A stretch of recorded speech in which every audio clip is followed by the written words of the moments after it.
너희가 나를 택한 것이 아니요 내가 너희를 택하여 세웠나니 이는 너희로 가서 열매를 맺게 하고 또 너의 열매가 항상 있게 하여 내 이름으로 아버지께 무엇을 구하든지 다 받게 하려 함이라. 내가 이것을 너희에게 명함은 너희로 서로 사랑하게 하려 함이라. 아멘. 예, 계속해서 우리가 15장의 말씀을 전하겠는데 지난주에 하나님이 우리를 사랑하신 그 큰 사랑에 대한 하나님의 사랑이 우리에게 어떻게 표현이 됐는가를 지난번에 말씀을 드렸습니다.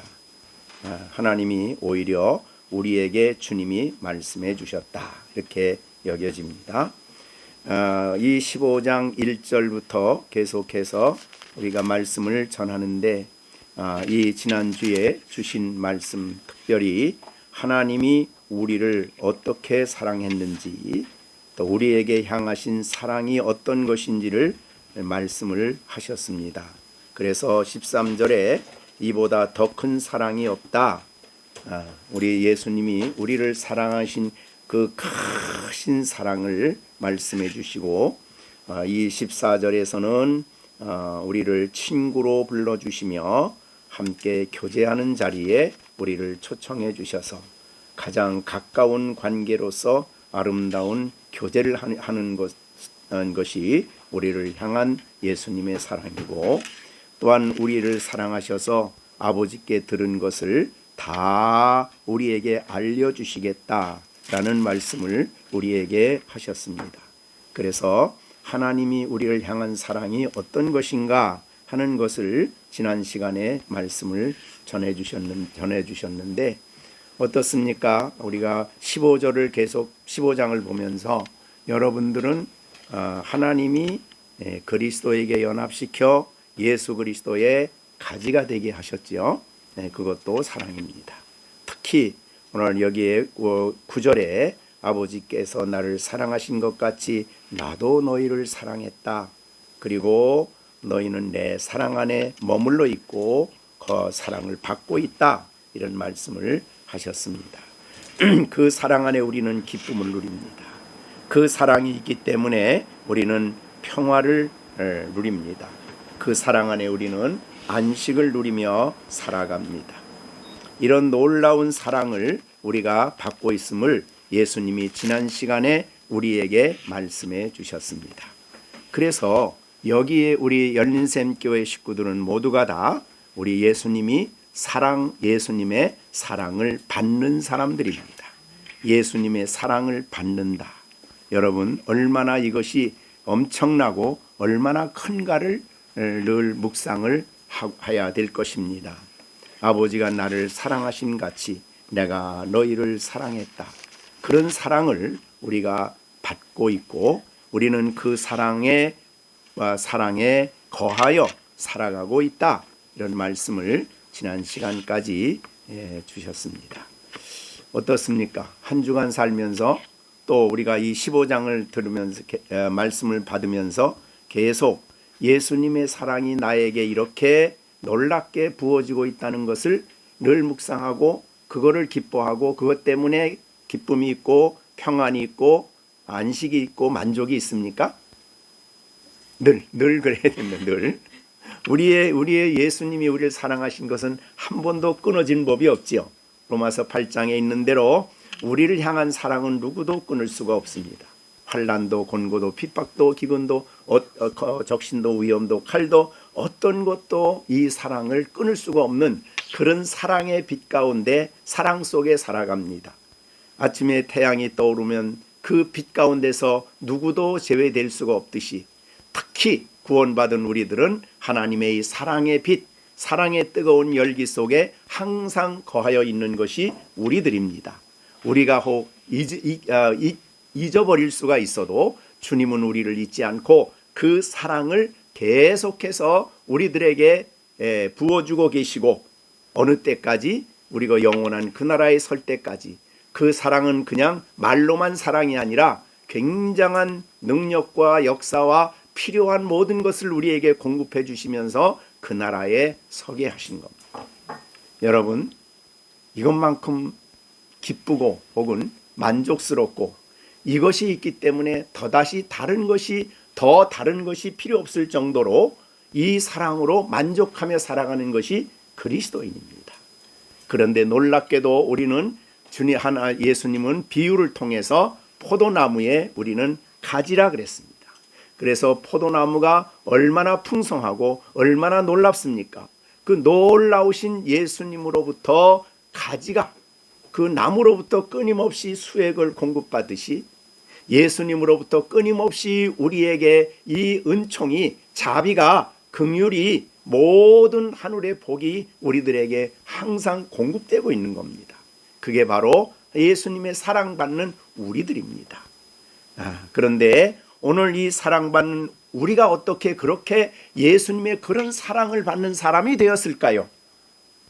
우리가 의로워서, 우리가 공로가 있어서, 우리가 어떤 특별한 일을 해서 이 사랑을 우리가 받았을까요? 사랑받는 사람이 됐을까요?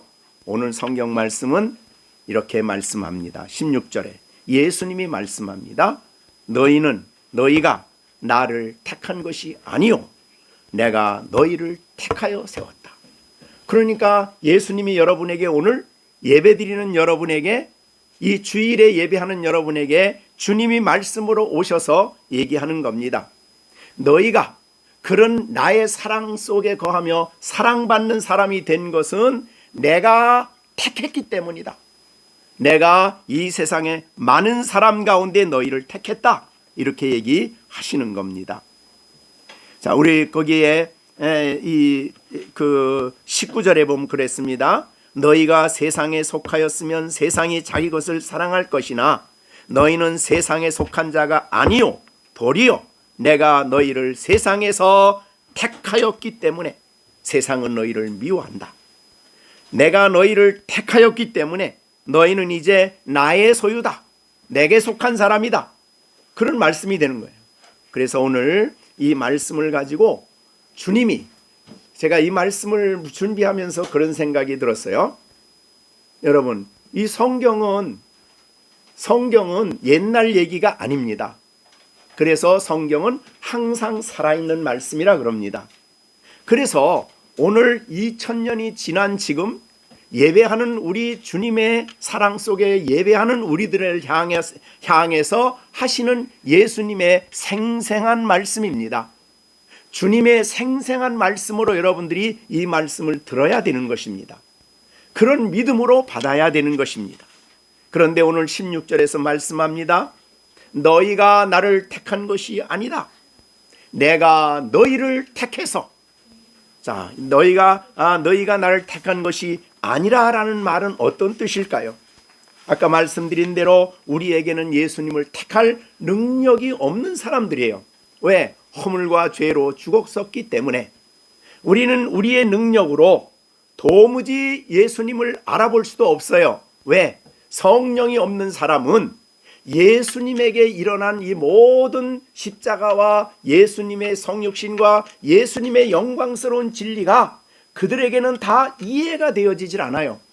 고린도전서 2장에 보면 육에 속한 사람은 성령의 그 일이 다 받지도 않고 그들에게는 어리석게 보이고 그것들을 알 수도 없어요. 그렇기 때문에 예수님을 선택할 수가 없습니다. 그러니까 여러분들이 예수님을 선택했다는 것은 먼저 주님이 여러분을 택했기 때문에 예수님을 구주로 받아들일 수 있게 된 것이고, 예수님이 여러분을 택했기 때문에 성령을 여러분에게 보내주셔서 성령이 여러분의 마음속에 거듭나게 하시고 그 진리를, 죄를 회개하게 하시고 예수님의 십자가를 받아들이게 하시고 예수님에게 속한 그 십자가로 말미암아 주어지는 진리들을 여러분들에게 깨닫게 하고 소중하게 하고 십자가의 도가 나에게는 구원이 능력이라고 받아들일 수 있게 하심이 전적인 성령의 감화로 된 것입니다. 그러니까 먼저 택하심이 먼저예요. 우리가 능력이 있어 주님 택한 것이 아니라 그래서 오늘 본문의 16절에 그런 말씀을 하신 것입니다. 너희가 나를 택한 것이 아니요 내가 너희를 택하여 세웠다. 이거는 예수님의 제자들에게만 적용되는 게 아니고 예수님의 제자들은 하나의 모델이에요. 즉 그들에게 주어진 말씀들은 곧 그리스도의 교회에 주신 말씀이기 때문에 오늘 그리스도의 교회인 우리들에게, 열린생명교회 성도들에게 오늘도 주님은 당당하게, 확실 있게, 그리고 분명하게, 그리고 뚜렷하게, 생생하게 말씀을 하시는 겁니다. 내가 너희가 나를 택한 것이 아니다. 내가 누구십니까? 내가 하나님의 아들이지. 여 하늘과 땅을 창조하신 그분이 우리를 위해서 이 세상의 어떤 것으로도 비교할 수 없는 그 크신 사랑으로 우리를 사랑하셨기 때문에 이 땅에 오셨고, 사랑하셨기 때문에 십자가의 길을 가신 그 주님께서 우리를 택하신 것입니다. 예수님이 사실은 제자들을 택할 때도 그랬습니다.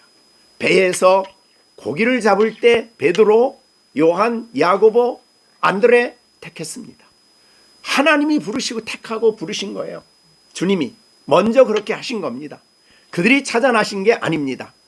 이와 마찬가지로 바로 예수님의 12제자 마태가 세관에서 앉아있을 때 예수님 가는 거 보고 예수님을 선택한 게 아니에요. 마태가 선택한 게 아닙니다. 주님이 마태를 부르시고 택하시고 선택을 하셨듯이 오늘 여기에 앉아있는 여러분들은, 예배드리는 여러분들은 우연히 앉아있는 게 아니라 주님이 내가 너희를 택했다고 선언하시는 겁니다. 얼마나 이게 영광스럽고 복된가 하는 것을 우리가 기억해야 될 것입니다. 자, 그런데 우리를 택하시고 그 다음에 뭐 했다고 그랬습니까? 내가 너희를 택하고 그리고 세웠다라는 말을 하셨어요. 이 세웠다라는 말을 한 것은 마가복음 3장에 제자들에게 사용하신 말씀이에요. 3장 13절부터 16절까지 보면 그랬어요. 또가 또의 산에 오르사 자기 원하는 자들을 부르시니 나온지라 이에 12를 세우셨다고 그랬어요. 그 다음에 16절에도 12를 세우셨다 그랬습니다. 물론 예수님의 12제자로 세웠다는 의미도 되고, 그러나 그 세웠다는 의미는 왜 세웠느냐? 14절에 마가복음 3장 14, 15, 16절에 이렇게 얘기했습니다. 세 가지가 있어요. 12를 세우셨으니 이는, 세운 이유는 자기와 함께 있게 하시고, 교제죠. 우리가 지난주에 말씀드린 대로 이 교제입니다. 친구라고 부른 그 의미예요. 그래서 함께, 예수님의 제자들은 함께 예수님과 거하면서 예수님을 인격적으로 보고 만지고 그분의 말씀을 귀로 듣고 3년을 훈련받은 겁니다. 그러니까 함께 있게 하시고, 이게 예수님의 제자 훈련의 전략이었어요. 자, 그럼 우리도 예수님의 제자로 이 땅에 살아가기 위한 주님의 전략은 함께 있는 것입니다. 주님과 교제죠.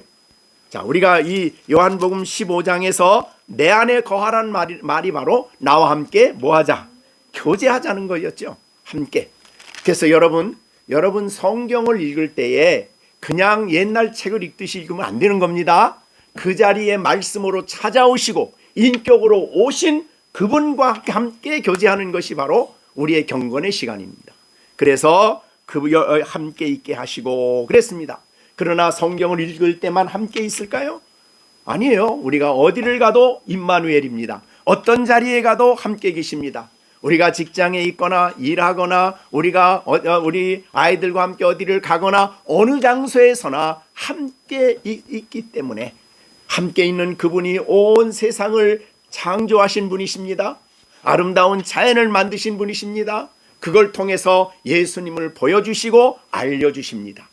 그러니까 정말 이 함께 있게 하시기 위해서 세웠다는 말, 얼마나 귀한 예수님의 제자로 우리를 훈련시켜가는 예수님의 전략입니다. 그걸 통해서 우리가 예수님을 배워갑니다. 자, 우리가 오늘 자연의 변화를 통해서도 예수님을 알아갑니다. 그분이 어떤 분인가를 깨달아갑니다. 감격스럽습니다. 참으로 그분을 찬양하게 되는 것입니다. 말씀을 통해서든 예배를 통해서든 우리가 살아가는 모든 삶 속에 주님은 우리와 함께 있기 위해서 있으면서 우리를 가르치고 깨우치시고 우리를 인도하시면서 제자로 만들어 가시는 거죠. 자, 그것이 세우신 목적이에요. 궁극적인 목적은 우리를 제자로 만들어 가시는 거예요. 자, 두 번째는 보내십니다. 보낸다. 우리는 사실은 보냄받은 자들입니다. 물론 사도들도 파송을 했지만 예수님은 사도 12명만 파송한 게 아니죠. 12명을 파송하지 않고 그 다음에 70명을 파송했어요. 예수님은 자기를 믿는 사람들을 파송하시는 분이죠. 우리를 세우신 것은 파송하기 위해요. 우리는 이 땅에 파송받은 사람이에요. 즉 보냄받은 사람입니다. 어디든지 우리는 보냄받은 자로 보내신 그분의 뜻을 이루기 위해서 보냄받은 자로 살아가는 사람들이에요. 여러분들은 그렇기 때문에 우리는 그냥 이 땅에 와서 어쩌다가 살다가 어쩌다가 그냥 죽는 그런 사람이 아니에요. 분명한 하나님의 목적을 가지시고 우리를 이 세상에 보내셔서 파송하셔서 그 뜻을 순종하며 살아가도록 우리가 살아가는 것입니다. 그래서 우리의 삶은 분명한 목적이 있는 사람이고 분명한 그 목적을 성취하기 위해서 우리가 이 땅에서 살아가는데 그것을 늘 깨닫게 해주시는 것이 바로 복음이고 하나님 말씀이죠. 그래서 우리를 복음을 들려주어서 우리를 보내십니다. 그 다음에 세 번째, 귀신을 쫓는 권능도 갖는다. 권능. 여기 이제 귀신을 쫓는다 그럼 무슨 굿하거나 이런 거 아닙니다. 예. 사실은 귀신은 안 믿는 모든 사람을 지배하고 있죠. 그들이 귀신이 쫓겨난다 그 말은 믿는 우리들이 복음을 전할 때에 복음을 드러낼 때에 그들이 예수님을 영접하게 되면 우리의 삶을 통해서 예수님을 받아들이게 되면 그게 바로 귀신을 쫓아내는 일이에요. 그래서 하나님 나라가 그 심령 속에 임하게 되는 것이고 그것이 권능이라 그랬어요. 그래서 사도행전 1장 8절에서 오직 성령이 너희에게 임하시면 너희가 권능을 받고 예루살렘과 온 유대와 사마리아와 땅끝까지 이르러 내 증인이 되리라. 이 증인이 되기 위해서 우리에게 권능을 주신 겁니다. 그래서 예수님의 죽으심과 부활을 우리가 증거하는 증인으로 이 땅에 살아가게 되는 것입니다. 우리가 입으로 말할 수도 있고 이거 전도할 수도 있고 그 다음에 우리의 삶을 통해서 이 예수님의 죽으시고 살아계신 예수님이 만들어낸 변화시킨 또 그분이 내 안에 살아 역사하는 우리의 삶을 통해서 예수 그리스도가 살아계심을 세상 사람들 가운데 보이는 거죠. 그게 바로 그리스도의 향기예요. 그래서 각처에서 예수 그리스도를 아는 냄새를 나타내시는 하나님께 감사한다. 그리스도를 드러내는 냄새를 풍기는 사람이에요. 예수를 믿는데 전혀 믿는 사람인지 안 믿는 사람인지 전혀 모른다면 그 문제가 심각한 거죠. 그거는. 우리들에게는 분명한 향기가 있어요. 즉 예수 믿는다는 향기가 있는 겁니다. 그의 말에도 그렇고 그래서 몇 마디 말만 해보면 아, 이 사람 예수 믿는 사람이네. 이거를 다른 사람이 감지할 수가 있어요. 안 믿는 사람하고 똑같이 막 행동할 수가 없는 거죠. 말하는 것이나 행동하는 것이나 처신하는 것이나 그의 삶 속에 그리스도의 향기가 드러나는 예수의 편지로 예수님을 읽을 수 있는 사람이에요. 예수님을 생각나게 하는 사람이죠. 자, 그런 사람으로 살아가는 것이 오늘 본문의 권능입니다. 권능. 우리를 그렇게 만들어 가신다 이 말이죠. 자, 그래서 이 세 가지를 위해서 우리를 세우신 거죠. 사도들을 세웠듯이 이 세상에 우리를 세우신 겁니다. 자, 그래서 오늘 본문에 다시 한번 봅니다. 16절. 너희가 나를 택한 것이 아니요 내가, 예수님이시죠. 내가 너희를 택하여 이 땅에 너희를 세웠다. 나와 함께 거하기 위해서, 함께 있기 위해서, 그 다음에 보내기 위해서, 그 다음에 권능을 주어서 너희 세상 가운데 너희를 보냈다. 이렇게 얘기를 하시는 거예요. 보내기 위해 세운 거죠. 그러니까 이게 얼마나 우리는 그냥 그저 그냥 대충 살다 갈 사람이 결코 아니라는 거예요. 네. 자, 그러면 내가 다시 너희가 나를 택한 것이 아니요. 그러니까 감사한 일이죠. 택한 증거가 내게 있다면 그게 공로인데 공로가 없어요. 우리는 택할 자격이 내가 하나님을 택할 능력자가 아니에요. 아까 말씀드린 대로 거듭나지 않으면 성령이 역사하지 않으면 예수님의 일이 다 내가 죄인이라는 것이 다 어리석게 보이는 거예요. 세상 사람들에게 너 죄인이라 그러면 어떻게 봐요? 안 믿는 사람에게 전혀 예수 안 믿는 사람에게 야 너는 죽을 죄인이라 그러면 어떨까요? 전혀 안 받아들입니다. 내가 무슨 죄를 지었어 이렇게 얘기합니다. 그러나 성령이 역사하면 내가 죄인이라는 것을 고백하고 죄인이기 때문에 예수님께 나가고 하나님의 심판이 있다는 것을 진노가 있다는 것을 알 수 있게 된 것은 전적으로 하나님의 성령의 역사입니다. 그렇기 때문에 너희가 나를 택한 것이 아니라는 말이 이것이 성경의 가르침이에요.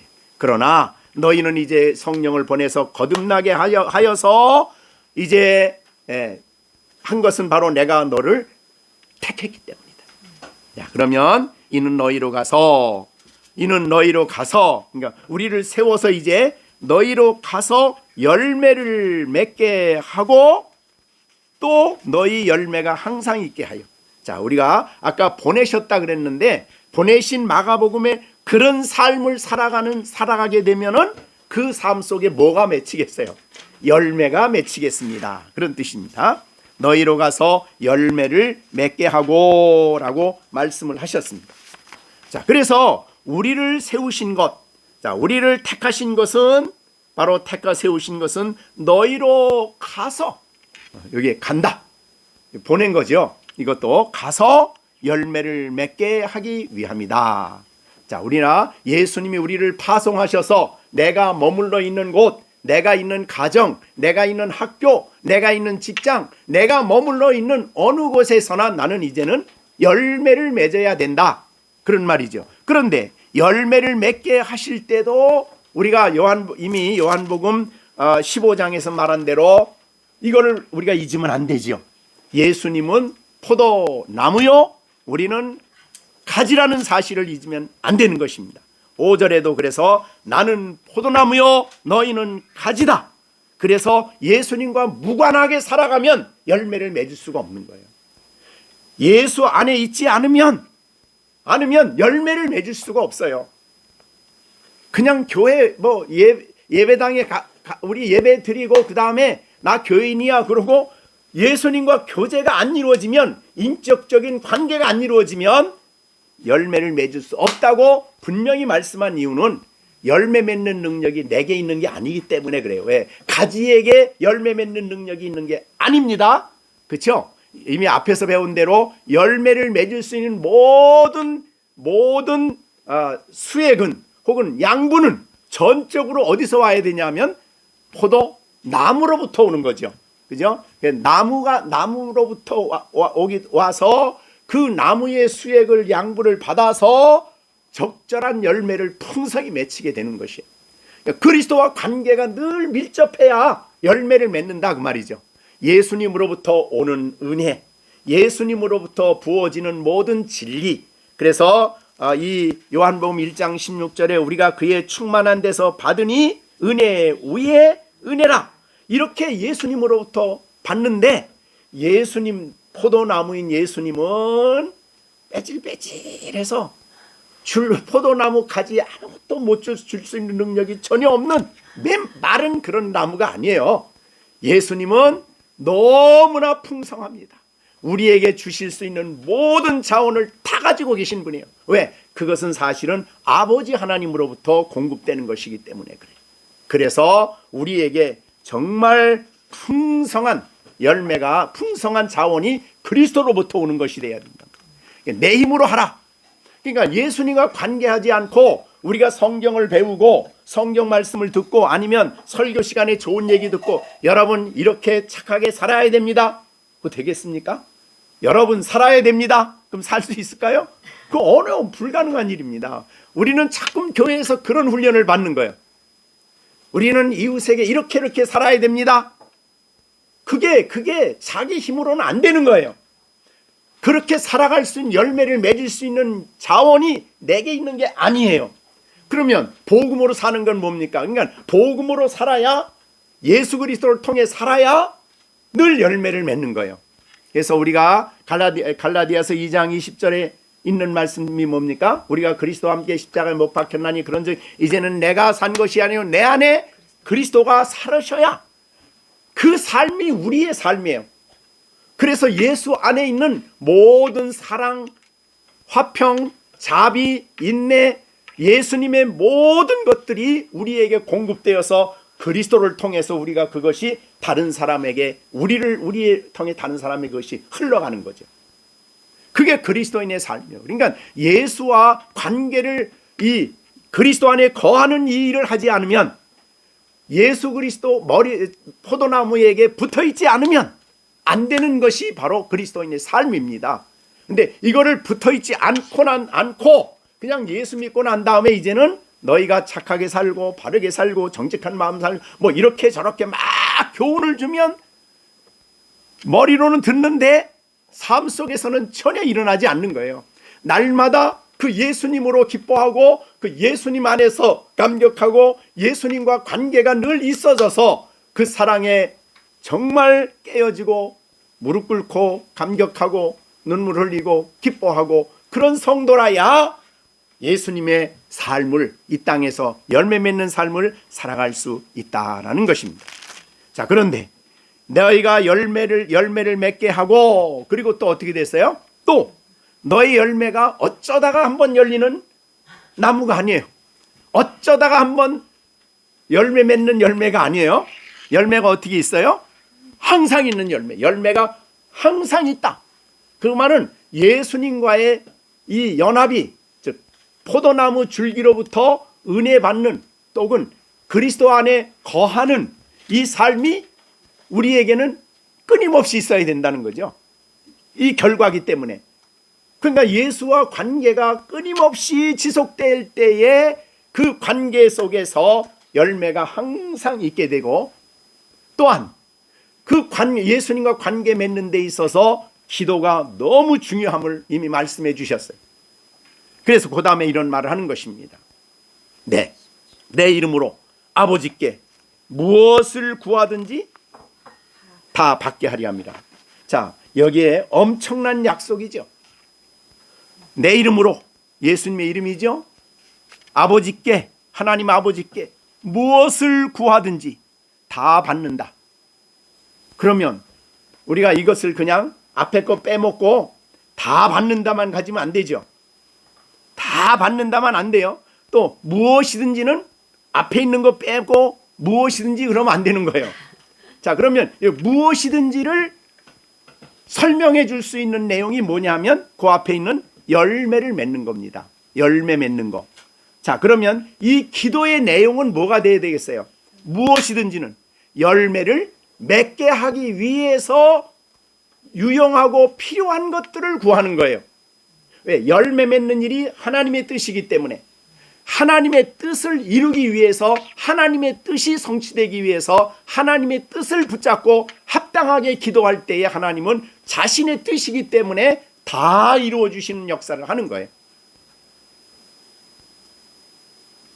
그것이 오늘 본문의 엄청난 약속이에요. 그런데 이 말씀은 이미 그 앞에서 이야기를 하셨어요. 자, 어디에서 했습니까? 7절 15장 7절. 너희가 내 안에 거하고, 그 다음에 내 말이 너희 안에 거하면 무엇인지 원하는 대로 구하라. 그리하면 이루리라. 이것도 반쪽만 해서 무엇이든지 원하는 대로 구하라. 그리하면 이루리라. 야, 이거 대단하다. 그리고 그 앞에 너희가 내 안에 거하고, 즉 교제가 일어나고 내 말이 너희 안에 있으면 이걸 빼먹고, 그죠? 뒤에 것만 가지고 내 기도했는데 안 이루어준다고, 내가 기도 열심히 했는데 안 된다고. 성경이 이건 보통 사람만 하는 기도가 아니고 이거는 특별한 사람에게만 주는 거라고 이렇게 생각하고 일반 성도들은 기도를 안 할 수 있는, 못하는 그런 가능성이 있어요. 그러나 이것은 몇 사람에게 주어진 약속이 아닙니다.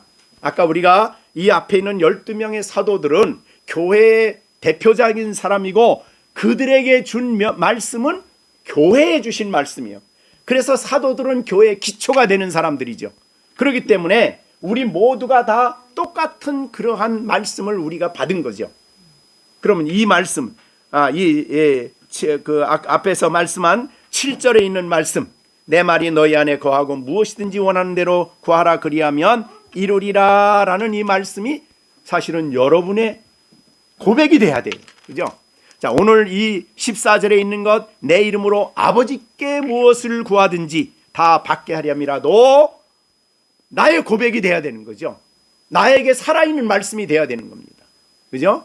그런데 예수님의 이름으로만 구하게 되어 있죠. 그 예수님의 이름으로 구한다는 게 뭐예요? 그냥 기도 맨 끝에 가서 예수님의 이름으로 기도합니다. 형식적으로 그 단어만 넣는 것을 말하지 않아요. 이 예수의 이름으로 구한다는 것은 예수님을 중보자로 믿고 기도한다는 뜻이에요. 그분은 우리를 위해 십자가에 못 박혀 죽으실 뿐 아니라 부활하셔서 하나님 앞에 지금 중보자로 계시는 거예요. 그죠? 대제사장으로 계시는 거예요. 그래서 우리의 모든 기도는 반드시 그분을 통해서 하나님 앞에 올려지게 되어 있어요. 자, 구약에 가보면 성전이 있는데 성전에 들어가면 성소에 떡상이 있고 촛대가 있고 그 다음에 뭐가 있어요? 분향단이 있죠. 분향제단이에요. 분향단. 분향단에 가서 향을 피워서 하나님께 올리는 거예요. 그 향이 기도예요. 향이 기도인데 그럼 향은 아무 데서나 막 피워요? 아무 데서나 막 피우면 안 되죠. 분향제단에서 피워야 돼요. 그래서 그 성경에는 제단이 두 개가 있어요. 번제단이 있고 그 다음에 분향단이라는 그 단 속에 제가 빠져 있어요. 사실은 분향제단입니다. 원치는 두 개 제단이 있어요. 구약에. 그 말은 제단을 표현할 때는 번제단이 예수님을 말씀하듯이 분향제단도 예수님을 말씀하는 거예요. 그러니까 분향제단에서 올려지는 향기가 하나님의 보좌에 올라간다. 구약에서 그렇게 설명한 거예요. 그럼 오늘도 우리가 기도할 때 예수님의 이름으로 기도한다는 말은 바로 그렇게 중보자 되시는 예수님 부활하셔서 지금도 자신의 보배로운 피를 가지고 왜? 분향제단에는 항상 피가 뿌려져요. 그러니까 번제단에 뿌려지는 게 아니라 분향제단에도 뿌려집니다. 그렇기 때문에 피가 그곳에 있어요. 그래서 예수님의 피를 가지고 계신 그 제사장을 의지해서 하나님께 기도한다 그런 뜻이에요. 자, 그래서 우리 그걸 히브리서 4장에 한번 가서 보겠습니다. 히브리서 4장. 히브리서 4장에도 가서 보면 그 대제사장에 대한 얘기가 나오고 있습니다. 자, 거기 4장에 보면 이 은혜의 보좌라는 말이 16절에 있어요. 4장 16절. 그러므로 우리가 긍휼하심을 받고 때를 따라 돕는 은혜를 얻기 위하여 은혜의 보좌 앞에, 은혜의 보좌지요. 이건 하나님이십니다. 근데 그 후에 15절에 누가 있습니까? 14절. 그러므로 우리에게 큰 대제사장이 계시니 승천하시니 곧 하나님의 아들 예수시라. 우리가 믿는 도리를 굳게 잡아라. 중보자로서 예수님을 굳게 잡아라 그런 뜻이에요. 우리에게는 대제사장 우리 연약함을 동정하지 못할 리가 아니요 모든 일에 우리와 같이 똑같이 시험을 받은 자로 돼 죄는 없으시니라. 그러므로 우리가 긍휼하심을 받고 이렇게 돼 있어요. 자, 그렇기 때문에 우리는 대제사장이신 예수님이 자신의 피를 가지고 하나님과 우리의 중보자로 계시기 때문에 그 중보자를 의지해서 기도해야 된다는 거예요. 그러니까 여러분 기도할 때 기도 자체가 우리가 아버지여라고 부를 때도 예수님의 이름으로 불러야 되는 거예요. 중보자를 의지해서 우리가 무슨 기도를 하든 무슨 내용을 아뢰든 예수님의 이름 중보자인 예수님을 의지하여 아랜다는 뜻입니다. 그러니까 다른 데 가서 분향하면 안 올라가게 돼 있어요. 제단에 하나님 보좌에 안 올라가. 다른 데서 하면은. 그래서 우리가 물론 장소적으로 우리가 집에서 하든 예배 중에 하든 개인이 하든 뭘 하든 반드시 우리의 서 있는 위치는 어디예요? 구약으로 말하면 번제단 앞입니다. 분향제단 앞이에요. 그래서 그 앞에서 드리는 거예요. 예수님을 의지해서 하나님께 올린다. 그리고 하나님은 반드시 중보자인 예수님 안에서 우리의 기도의 소리를 귀를 기울이시는 분이에요. 그리고 줄 때도 그리스도를 통해서 우리에게 주시죠. 그래서 오늘 본문에 있는 이렇게 중보자로서 예수님을 아는, 그래서 내 이름으로, 그 다음에 두 번째 아버지께 구하라. 아버지께 구하라 그랬어요. 아버지께. 기도의 핵심은 아버지께 구하는 거죠. 예수님이 주기도문에서도 그렇게 하셨죠. 하늘에 계신 우리 아버지, 아버지와 우리와의 관계를 믿는 믿음을 가지고 구해야 된단 말이에요. 네? 자, 아버지께 구할 때 자식이 아버지께 구할 때 계산합니까? 내가 이만큼 했으니까 좀 주세요. 그럽니까? 정시온 아빠한테 뭐 해달라 그럴 때 내가 이만큼 뭐 했으니까 뭐 해줘. 그래요? 그냥 해달라 그래요. 왜 그래요? 왜 그렇게 그냥 해달라 그래요? 정시온의 누구예요? 그렇죠. 아버지니까 그래요. 관계가 그렇다 그 말이죠. 그래서 하나님이 우리의 아버지시기 때문에 그 믿음을 가지고 기도해야 되는 거예요. 그 믿음을 가지고 구해야 되는 거예요. 그래서 하늘에 계신 우리 아버지예요. 왜 하늘에 계신다는 의미가 무슨 뜻이냐면 하늘에 계셔서 모든 것을 주관하시는 분이라는 뜻이에요. 그런 분한테 우리가 그분이 우리의 아버지가 되었어요. 어떻게 아버지가 되었습니까? 우리가 거듭나서, 그죠? 거듭나서 구원받아서 우리가 아버지의 자녀로 양자가 되었어. 아버지의 자녀로서 하나님이 받아주셨어요. 그러니까 그분을 그렇게 아버지로 이해하고 구해야 된다는 거죠. 네, 내 이름으로 아버지께 구하면 다 받게 하려 함이라. 다란 말을 쓸 수 있는 것은 누구밖에 없어요. 자, 우리 정시온 아빠한테 뭐든지 다 해줘요. 아빠가. 자, 김시령 아빠는 네가 원하는 건 뭐든지 다 해줘요? 해줄 수 있는 것도 있고 해줄 수 없는 것도 있죠. 그죠? 아, 정시온 내가 키가 좀 작은데 키 좀 아빠 좀 크게 해줄래? 그럼 돼요? 그거 안 못하지요. 그러니까 세상의 아버지는 못해주는 것도 있지만 하늘 아버지는 다 하실 수 있어요. 근데 하나님이 하나님이 할 수 없는 것을 해달라 그러면 어떻게 돼요? 자, 하나님이 할 수 없는 게 뭐가 있을까요? 우리 남자 아니, 하나님이 할 수 없는 거 있어요? 죄 짓는 것도 해요, 하나님이? 거짓말하는 것도 해요? 자, 우리가 하나님, 그러니까 하나님은 할 수 없는 것이 있는데, 그런데 우리가 하나님께 구할 때 나에게 하나님이 해줄 수 없는 거 자식에게 흔히 그런 말하죠. 우리 그 시완이가 천방지축 시완이가 칼 달라고 막 아우성 쳐요. 그럼 줘요, 안 줘요? 안 줘요. 큰일 나죠, 그거는. 그러니까 하나님이 우리들의 기도를 들어주면 안 되는 게 있어요. 안 되는 게 이거 해주면은 손해가 되는 거예요. 이거 해주면 자식에게 좋지 않게 되는 거예요. 그렇기 때문에 우리가 아버지가 우리에게 줄 수 있는 것을 구해야 돼요. 그것이 뭐냐면 하나님의 뜻대로 구하는 거예요. 네, 하나님이 기뻐하시는 일을 구하는 거예요. 하나님이 기쁘게 해줄 수 있는 것을 구하는 거예요. 자, 그것이 바로 오늘 본문에 무엇을 구하든지라는 말에 제한적인 용어죠. 다 준다고 해서 다 하라는 뜻이 아니에요. 앞에 있는 열매를 맺는 데 필요한 것 구하라, 그런 말이죠. 열매를 맺기 위해서 있어야 할 것을 구하라, 그러면 주신다, 이런 뜻이 되는 거예요. 네, 아시겠죠? 내 이름으로 아버지께 무엇을 구하든지 다 받게 하려 함이라 라고 하셨습니다. 어떤 사람? 열매를 맺는 사람의 구하는 것은 다 이루어 주신다는 거예요. 왜? 열매를 맺는 것이 하나님의 뜻이기 때문에. 그래서 그의 뜻대로 구하는 것은 하나님께서 다 이루어 주신다 그랬어요. 자, 요한일서 5장 14절 15절에 보면 그런 말을 했어요. 하나님을 향하여 우리의 가진 바 담대함이 이것이니 그의 뜻대로 무엇을 구하면 들으심이라.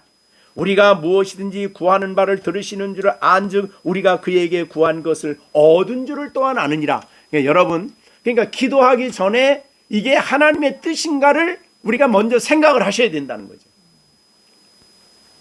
그 뜻을 보여주는 게 성경이죠. 그래서 성경 말씀을 읽고 성경 말씀을 붙잡고 기도하는 거죠.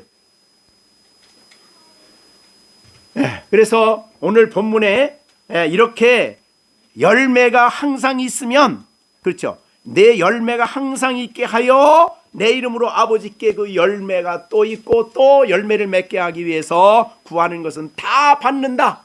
엄청난 약속이죠. 우리 열린샘교회 성도들이 이미 열매가 있지만은 열매 이만하면 됐다가 없어요.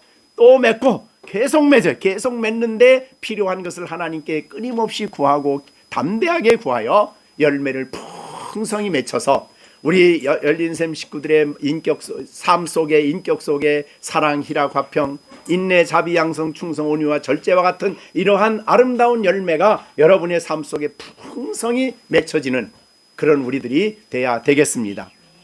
그것이 우리를 사랑하시는 주님이 우리에게 오늘 택한 목적이라고 얘기를 해주시는 거예요. 자, 그러면 이제 17절입니다. 내가 이것을 너희에게 명했다. 자, 이것을 명했다는 것은 사실은 1절부터 16절까지 내용을 종합하는 말이기도 하지요. 그러면서 이제 그 다음에 18절과 연관되는 연결시키는 구절이 17절이에요. 그러니까 자, 이 17절이 1절부터 16절까지 내용의 이 말씀을 너에게 얘기를 했는데, 그래서 이것을 명한 것은 너희로 서로 사랑하게 하려 함이라. 왜 그러면 사랑하게 하셨을까? 사랑이 왜 교회에게 필요할까? 지난번에 잠깐 설명하고 넘어갔어요. 왜 지금 제자들에게 너희가 서로 사랑하는 말을 그렇게 강조하셨을까? 왜? 지금 그 다음에 이제 나옵니다. 세상이 너희를 미워하면, 그 말이에요. 자, 예수를 잘 믿으면 어려움이 하나도 없을까요? 자, 초대교회 성도들은 어땠어요? 예수님 성령 충만해가지고 막 복음을 전하고 막 그렇게 말씀을 하고 기도하고 막 이렇게 초대교회 성도들이 아주 충만해졌는데, 그 예루살렘에 있는 사람들은 사도들을 어떻게 했어요? 환영했어요? 막 그냥 막 와, 이런 사람이 있다고 막 환영하고 막 그랬어요? 물론 환영하는 사람도 있었어요. 그 사람들은 교회로 들어왔죠. 그럼 그렇지 않은 사람들은 오히려 사도들을, 교회를 핍박하고 미워하고 죽이고, 그래서 예루살렘 교회가 아직도 흩어지기 전에, 스데반 집사의 순교로 흩어지기 전에 누가 사도 중에 누가 제일 먼저 순교했죠? 야고보 사도가 먼저 순교를 하잖아요. 그렇죠? 자, 이렇게 생각해 보세요.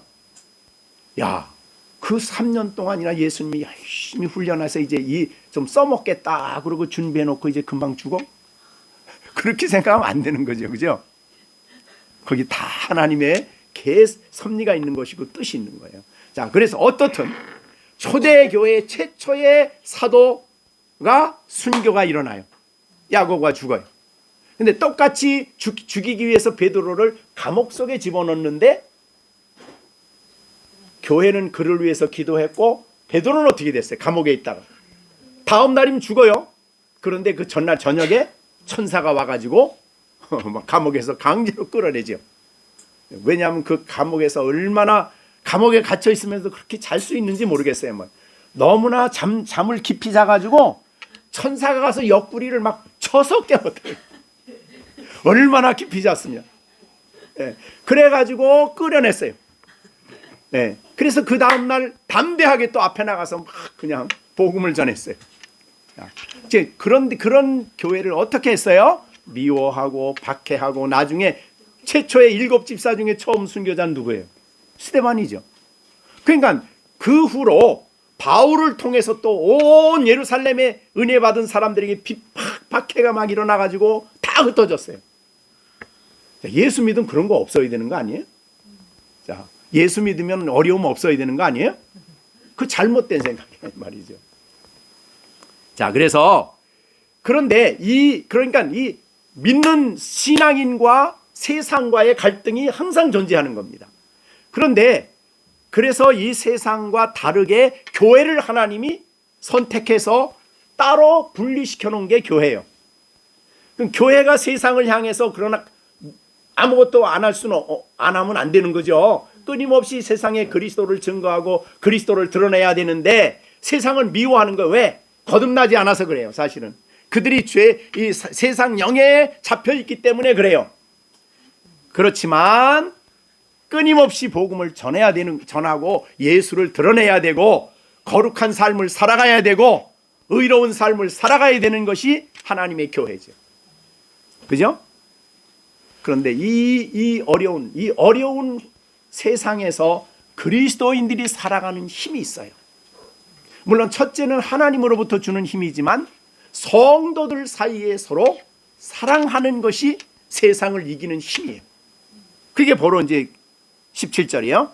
자, 내가 이것을 너에게 명하면 너희로 서로 사랑하게 하려 함이라. 왜 사랑이 필요하냐? 세상이 너희를 미워하기 때문이다. 그런 말이에요. 초대교회는요 정말 성도들 사이에 그래서 사랑이 풍성했어요. 어느 정도예요? 먹는 것을 그냥 같이 먹고 그냥 있는 사람 재산 팔아서 이렇게 하고 공동체를 살아갈 수가 사는 그런 삶을 살았어요.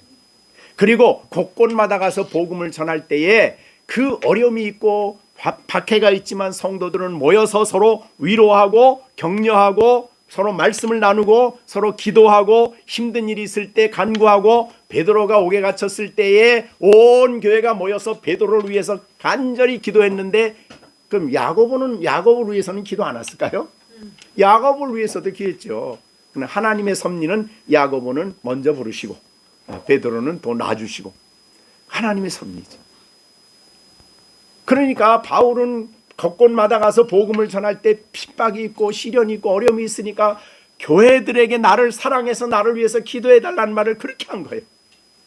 그러니까 교회가 서로 사랑하는 이것이야말로 이 세상에 교회가 세상을 이기며 사명을 감당할 수 있는 큰 힘이기 때문에 서로 사랑하라는 말을 하신 겁니다. 자, 이것이 바로 17절이에요. 내가 이것을 너에게 명하면 너희로 서로 사랑하게 하려 함이라. 그렇죠? 네. 이게 명한 건 뭐예요? 서로 사랑하라는 걸 명령을 한 거예요. 자, 그러면 여기 보십시오. 내가 이것을 너에게 명령하면 너희가 서로 사랑하게 하려 함이라. 그러니까 우리는 이제 그 사랑을 교회 안에는 그래서 사랑이 있어야 되는 거예요. 사랑. 다른 건 없어도 사랑은 있어야 돼요.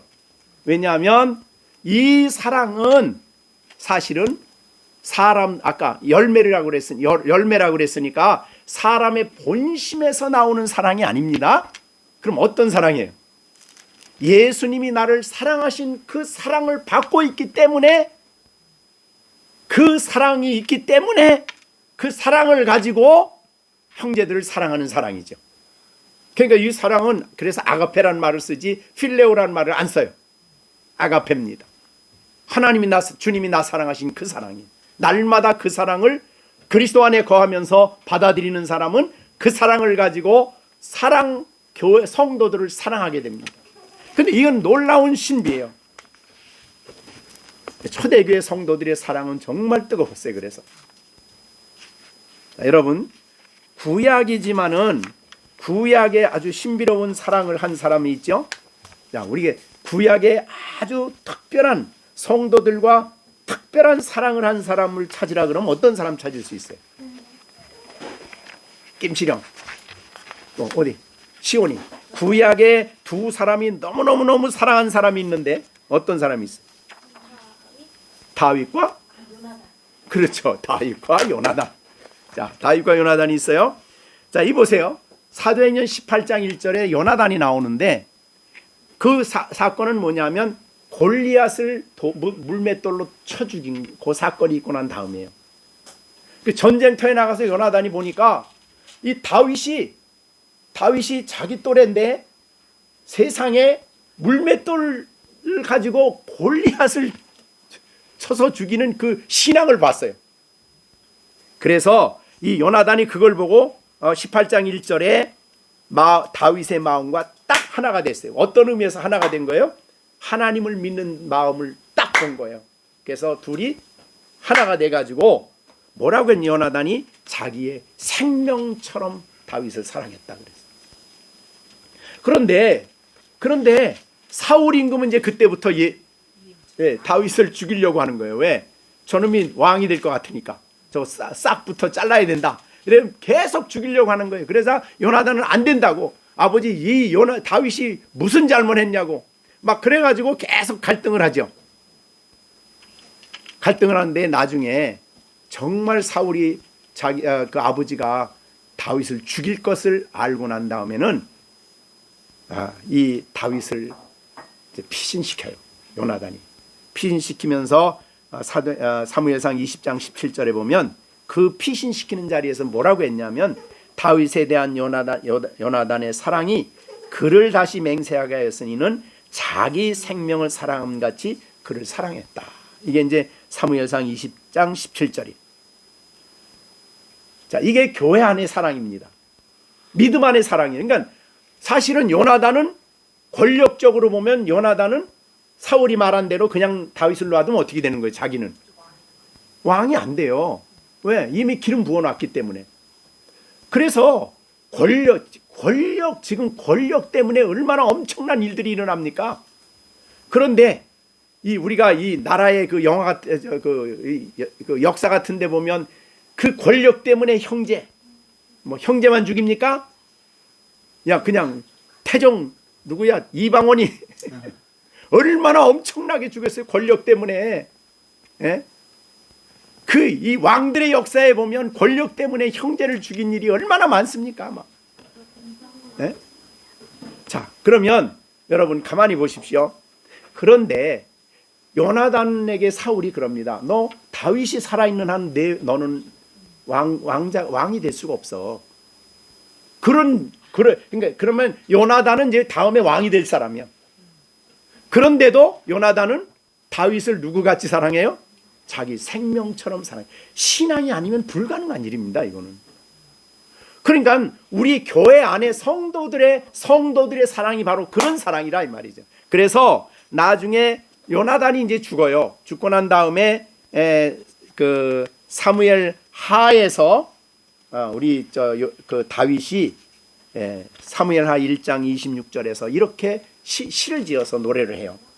내 형 요나단이여, 내가 그대를 애통함은 그대가 내게 심히 아름다움이라, 그대가 나를 사랑함이 기이하여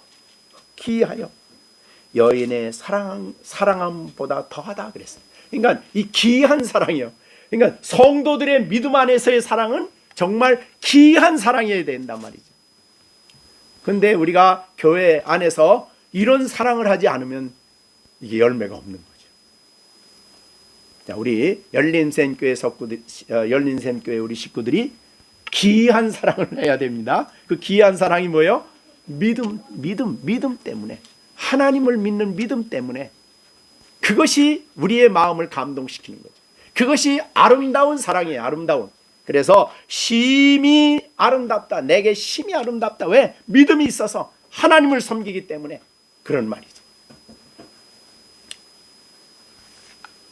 자, 그렇기 때문에 기독교적인 문화가 바탕이 돼야만 사실은 세상의 문화도, 그래서 기독교가 바탕이 된 나라는 다른 나라들을 진정으로 도와요. 기독교. 사실은 우리나라가 기독교가 들어오기 전에 선교사들이 들어와서 우리나라에게 한 일 보십시오. 얼마나 엄청난가. 그죠? 여러분 우리 저기 갔다 왔죠? 양화진 갔다 오셨죠? 아직 못 갔어요? 우리 애들하고 못 갔어요? 왜 못 갔어요? 갔다 온다고 이제 한번 그런 것 같은데. 거기 가본 그런 여자 한 분 어디서 온 여인데 기억이 안 났는데, 그분 보면 그랬죠. 내 생명이 1000개가 있어도 조선을 위해서 내가 드릴 거다. 목숨이 한 개 있는 게 안타까운 거예요. 그럴 정도로 사랑하는 거죠. 자, 이것이 우리가 그리스도 안에 있는 믿음의 형제들. 잘나서 사랑하는 거 아닙니다. 위대해서 사랑하는 게 아닙니다. 믿음이 있어서 하나님을 섬기기 때문에 우리 귀한 신앙의 우리 형제들이 서로 그래서 형제가 부족한 걸 보면 내가 그 부족한 걸 채우는 거죠. 형제 약한 걸 보면 우리가 이 로마서에 말한 것처럼 약한 자는, 강한 자는 약한 자를 어떻게 돼요? 담당해야 됩니다. 그 로마서에 우리가 배운 거 아니에요, 그죠? 약한 자의 약점이 있으면 내가 그걸 담당해야 돼. 그게 사랑의 아름다운 관계지. 이렇게 해서 우리가 정말 성경이 보여주신 이 세상에 사실은 교회를, 세상이 미워하는 이 교회 생활을 하는 우리들이 서로 사랑하는 가운데 아름다운 신앙생활을 하면서 복음을 위해서 애쓰며 주의 나라를 위해서 애쓰는 귀한 우리들이 되어지기를 간절히 바랍니다.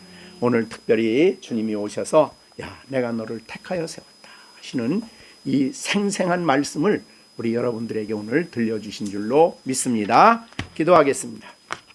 자, 우리 주신 말씀 생각하시면서 하나님, 우리 모두가 다 다윗과 요나단과 같이, 그리고 초대교회 성도들과 같이 진정한 사랑이 우리 열린샘교회 식구들 가운데 있게 해주셔서 어려운 일이 있을 때 그것은 내 일이라 생각하지 않고 내 일로 생각하고 내 생명같이 생각하고 같이 사랑하며 기도하며 서로 도우며 협력하는 아름다운 사랑이 넘치는 우리 열린샘교회 성도들이 될 수 있게 해달라고 하나님 앞에 기도하는 우리가 되고, 하나님 날마다 우리의 열매가 어쩌다 한번 맺히는 열매가 아니라 항상 열매가 있을 수 있도록, 그래서 우리가 그 일을 위해 기도할 때마다 하나님으로부터 응답받는 복된 삶을 살아갈 수 있도록 역사해 달라고 우리 다 같이 주신 말씀 다시 생각하며 하나님 앞에 기도하고, 우리 아이들도 정말 하나님 열매 맺는 인생을 살아갈 수 있도록 아이들을 위해서도 힘써 기도하겠습니다. 다 같이 기도하겠습니다. 이제는 우리 주 예수 그리스도의 은혜와 하나님 아버지의 넓고 크신 사랑과 성령의 교통하시며 위로하시며 인도하심이 오늘도 주의 말씀을 듣고 열매가 항상 있는 삶을 살아갈 것을, 그래서 그리스도 안에 거하며 주님과 깊은 교제 속에 살 것을 마음에 다짐하는 우리 모든 열린샘교회 성도들, 서로 피차 예수님의 사랑으로 사랑할 것을 다짐하는 우리 모두에게 이제로부터 영원토록 함께 있을지어다. 아멘.